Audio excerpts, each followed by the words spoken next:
Quando eu saí candidato à presidência da República, eu não tinha ideia de construir Brasília. Mas comecei minha campanha política por uma cidade aqui de Goiás, chamada Jataí.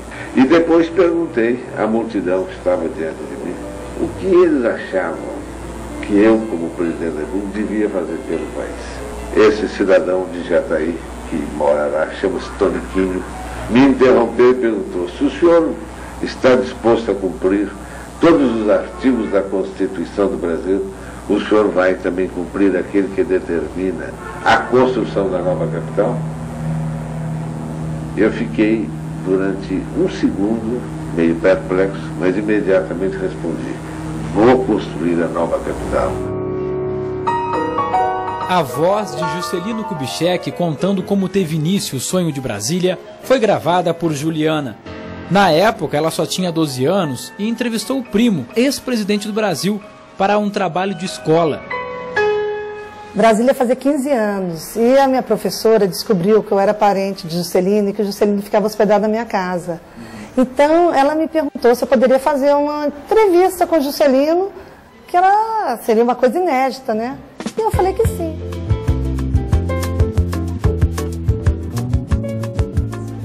Seu Carlos fez parte dessa história. Ele morou e trabalhou com Juscelino Kubitschek e ouviu muitas revelações antes de Brasília sair do papel. Quando ele reuniu com o Ministério a primeira vez, ele falou assim: agora tem uma meta nova que eu vou comunicar aqui hoje. Nós vamos transferir a capital federal para o Planalto Central. Uma área gigantesca, o cerrado, o clima seco, o desconhecido. Era aqui no coração do país que seria erguida a capital. O sonho de JK se transformou no sonho de milhares de pessoas. Um verdadeiro exército que migrou de várias regiões do Brasil.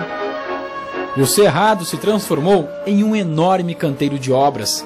A futura capital atraiu gente humilde, que atravessou o país em busca de emprego. O pai de seu Benedito chegou a vender uma vaca para que o filho de 23 anos pudesse viajar 12 dias em um pau de arara e chegar até Brasília.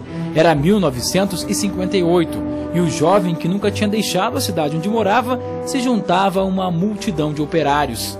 Eram até 12 horas de trabalho e muitas vezes à noite uma visita inesperada aparecia.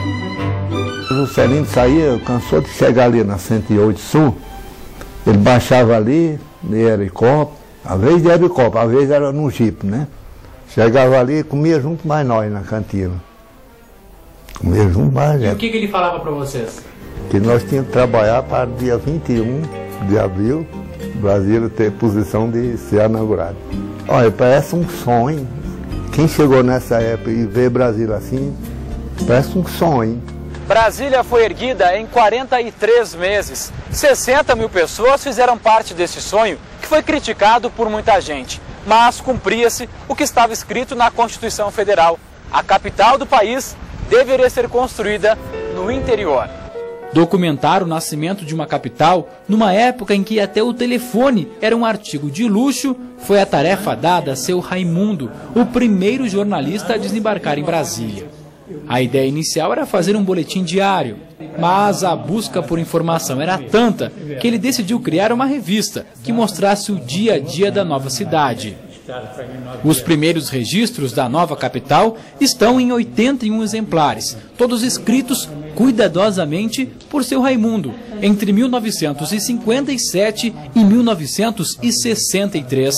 Se mandava a revista com as fotos mostrando que Brasília estava sendo feita. A resposta à crítica no Brasil era a revista. E a informação para o Brasil e para o exterior era a revista.